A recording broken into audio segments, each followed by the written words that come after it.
What's going on, LEGO fans? Welcome back. Alex here. Today we're going to just catch up on the last couple weeks of what I've been up to, and which is this area here, my airport.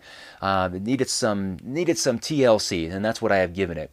And a big part of that is actually what you see here in this corner with the racetrack. I don't actually have a dedicated racetrack any longer. I decided that it would be a good idea to make this area more of a multi-function, multi-purpose type of area. So right now it is set up as part of the airport. Obviously, as you see, jets, helicopters, fuel trucks, and whatnot around here. And obviously, this massive, what I consider beautiful runway that is configured for larger aircraft. And that was a big reason why I wanted to do this, is because the airport is so compacted. It's so hard to have an airport in a Lego city because it requires so much space. So this gives it some breathing room. And right now it is configured to set up to have the airfield as part of the airport, but obviously, as a Grand Prix comes to town and the large companies and racing teams come and they want to park their vehicles, they can certainly do so. A lot of this actually has to exit the area as they configure it to be a racetrack, and you can see kind of the pits right there. And obviously, here's the starting grid, and the racetrack just goes around in kind of a circle. I try to make it not such a boring circle, but in the end, that's inevitably what it is. Here is the kind of the cutoff. So when there is a special event going on over here, the airport still can function, albeit it is very limited with that. So the air traffic controller has to be quite careful with who is landing and who is taking off. But yeah, it's very mostly what I like about this. My favorite thing is this new runway here. I like this a lot. It looks really nice. It actually looks like a real runway instead of these road plate looking runways that we got from these older sets before they discontinued base plates with large sets. Very sad. But I bought a lot of these 8 by 16 large or light bluish gray, I think is the color, tiles. And darn, these things are expensive. Lego doesn't really make them anymore, so you got to buy them from a private seller. And darn it if they just don't really charge you quite a bit. But it was worth it. I got, I think I have, I don't know how many of them I got, a lot of them, enough to cover this, right? But it looks good. And all in all, I think it's going to work out pretty well. Now you'll notice that I don't have the space program here right now, and I don't plan on putting them in storage. I'm actually going to just move them elsewhere. Now this will still be where they do the shuttle launching, so that they can still set that up here. There's still plenty of space for it. But as far as where the space program is, will actually be on the opposite side of my basement of this city. But I did notice a lot of yellowing. It was really sad to see. So a lot of those elements for the space program are taking a bath in hydrogen peroxide, so they can get back to a more of a lighter white color like you see there on the police station. So let me go ahead and show you some of the details of this area right here.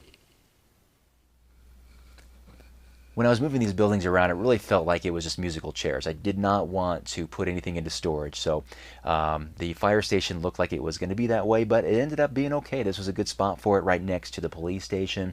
It's a good central location where it can get to emergencies pretty quick. And yes, I did add a second floor to it, just for the firefighters to have a place to actually sleep, but I haven't done the interior quite yet. So very visible buildings here, the police station and the fire station, but I think it looks pretty good right here. The airport building itself is actually where the fire station used to be. I think that's a good spot for it, right next to that red train station and other public transportation, such as the monorail, pretty close also to the three-storied parking garage. So I think it's a good central location for it.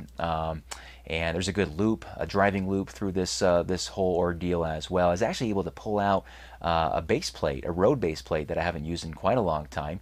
That's the plate that you see in front of the red train station. That's, I think, a race car base plate, but it works, as you can see, very well in this particular scenario as kind of a drop-off zone there where that yellow car is. I moved the fast food restaurants out of this area since the restaurants need to be closer to the airport anyway. Soon after those businesses left, the residents here put up fences and bought a bunch of horses for whatever reason. So I guess that's nice that there's more than one horse property in my city now. So just down the road on the other side of the fire station, we find the new location for the pizzeria and the McDonald's here. Not as much space as they had on the other side there, but it is enough to function, I think. They just got to be aware of any kind of crazy drivers going around that corner there. On the other side of the police station is a building that doesn't really get seen a lot just because it's hiding here and facing the wrong direction, but you have this little parking garage. Houses the airport fire engine, I guess, and of course the air traffic control tower there. And then, of course, if I move the camera here, you can see kind of the extension into the airfield there, which is actually a pretty cool looking view. I like it. Now, I did want to configure this to be a Grand Prix and turn it into Grand Prix mode, I guess.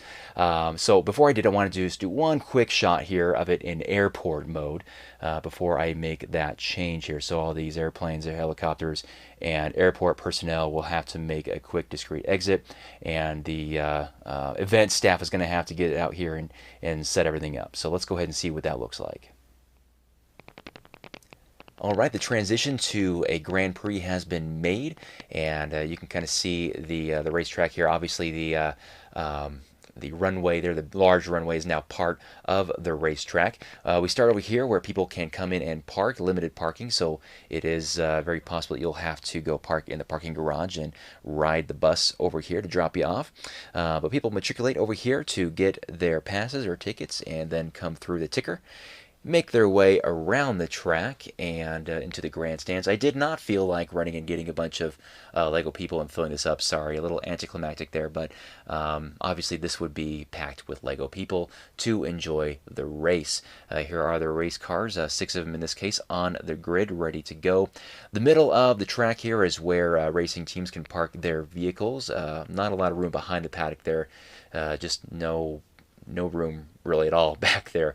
It's just the paddock. So the doors open there, revealing the inside, the garages, and of course on the second level, the more higher paying customers in the more luxurious box there, enjoying the race from their air conditioned room. Anyway, so that is gonna wrap it up. Hope you guys enjoyed that video and the new airfield here, the multi-purpose airfield, and we'll have more stuff for you here in the near future. Thanks so much for checking out, you guys, and we'll see you very soon. Bye bye.